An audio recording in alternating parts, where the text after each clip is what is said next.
Fala galera, beleza? Estamos começando mais um Almanaque Cultural e hoje nós vamos falar sobre uma animação muito bacana que é o Viva, tá? Uma vida muito louca, não, uma vida, como é que é mesmo? Uma festa. A vida é uma festa, eu sempre me confundo. E aí nessa animação que é oriunda da Pixar com a Disney, nós vamos ter talvez pela primeira vez a junção, a união, tá, das principais características de ambos os estúdios. Então a Pixar ela sempre ficou caracterizada com animações um pouco mais cabeça, embora voltado para o público infantil, que já há muito tempo, né, não é apenas para o público infantil, sempre trouxe temáticas com uma abordagem melhor elaborada, enquanto que a Disney ela sempre contou com as suas princesas, com histórias mais acessíveis e seus musicais. Em Viva, nós vamos ter a história de um menino que tem os seus conflitos com a família, que até no primeiro momento parece aquele grande estereótipo do conflito de gerações, que nós já vimos em Valente, nós já vimos em até mesmo no da Rapunzel, qual é o nome do desenho da Rapunzel? Enrolados, e também em Moana. Certo? Só que em Viva ele chega a um determinado momento e cresce bastante, o enredo é muito bem elaborado. Então nós vamos ter um conflito ali, porque a família é contra o desejo do menino, do mais novo, viver a sua vida com a música. Então, uma vez que um antepassado abandonou a família em razão da música para se tornar um mariachi, eles abominam completamente a música. Vindo então a sufocar ali os anseios do pobre rapaz. Então, no primeiro momento, parece um estereótipo, mas a animação se desenvolve de uma maneira que até em determinado momento e no final é possível até ver alguns marmanjos sofrendo de certa crise de rinite alérgica, com os olhos mareados, obviamente por causa da poeira da sala. Mas é muito emocionante, muito bacana, certo? E aí a animação ela tem pontos muito fortes. Uma é pela coragem de explorar uma cultura que não é a nossa e nem a americana, que é a cultura mexicana. Então gira em torno da festa, né, referente ali à festa dos mortos, o culto que eles têm aos seus antepassados, colocando fotos dos seus antepassados e o culto a eles. E aí então ele retrata essa vida após a morte de uma forma muito interessante, de uma forma muito acessível. E aí o que acontece? Nós vamos ter num determinado momento em que esse menino, no momento de fuga, ele acaba adentrando no mundo dos mortos. E até mesmo lá, encontrando seus antepassados, ele se mantém em conflito. Então esse conflito entre gerações é algo muito comum, mas que nessa animação é trabalhada, é abordada de uma forma muito inteligente. E aí, aproveitando o ensejo, então eu gostaria de frisar dois pontos em que essa animação é de maior relevância. Os dois principais temas é exatamente a família e a morte. Então, quando a gente trata da família, e a animação trata muito bem disso, nós temos uma questão muito importante. A família é o primeiro núcleo em que vai estar trabalhando ali, ajudando o desenvolvimento da criança.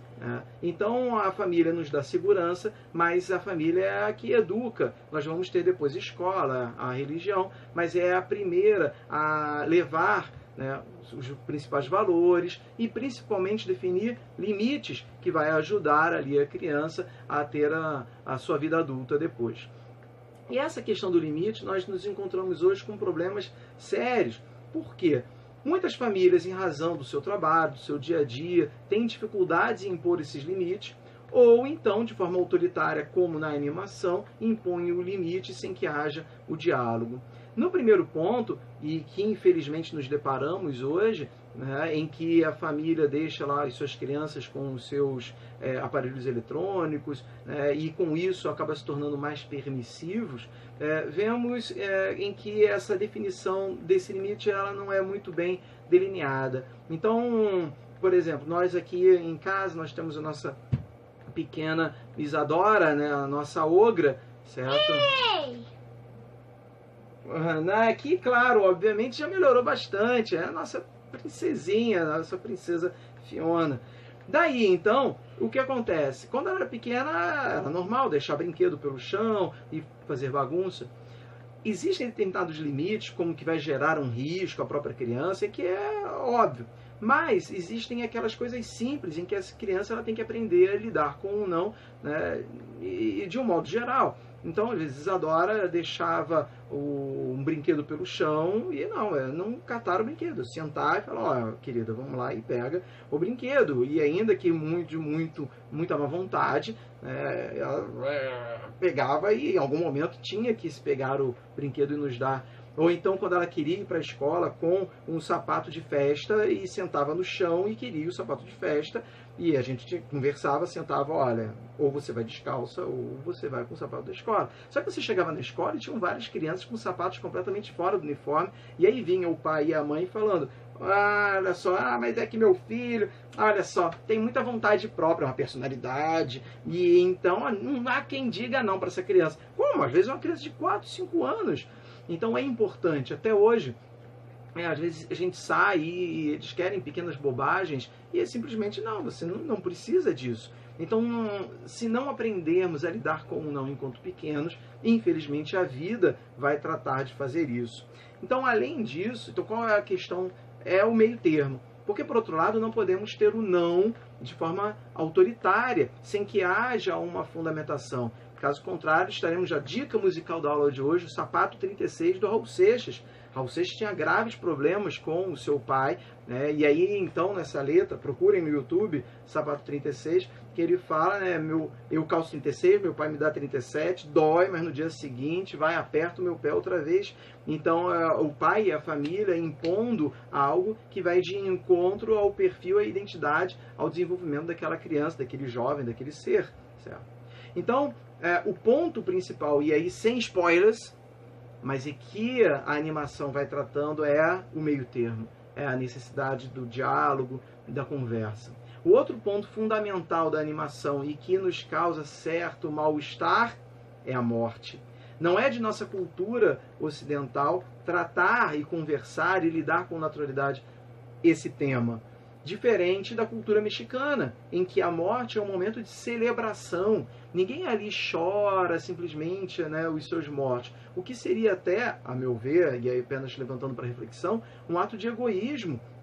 A gente esquece que talvez o morto, e dentro de uma sociedade católica, cristã, protestante, né, ele vai estar muito bem melhor, em alguns casos, lá do que aqui. Só que nós sofremos pela ausência, pela dor, sem entender muito bem esse mistério. Infelizmente, a nossa cultura nos ensina muito mais a viver do que a morrer. Então, muitos, e até quando a gente vai lidar e vai tratar do tema, alguém chega, não, pelo amor de Deus, não fala disso daí. Porque eu estava pensando aqui, né, num caso de morte. Não, meu filho, você não vai morrer, não. Como não vai morrer? Um dia todo mundo vai morrer. É claro, lógico.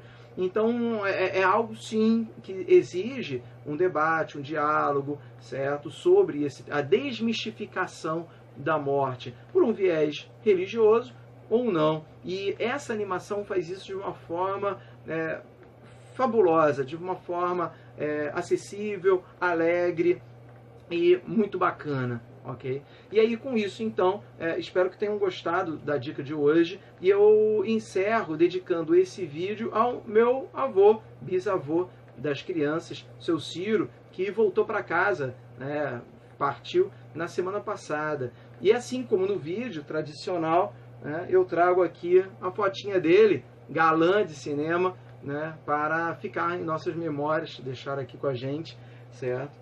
E com certeza ele vai estar tocando uma grande festa lá em cima e tomando muito vinho, como era de seu gosto. Então, pessoal, se gostaram, deixa o seu like aqui, se inscreva aqui no canal, compartilhem com seus amigos, ok? E também compartilhe com os inimigos, caso não tenham gostado. Um grande abraço e até a próxima.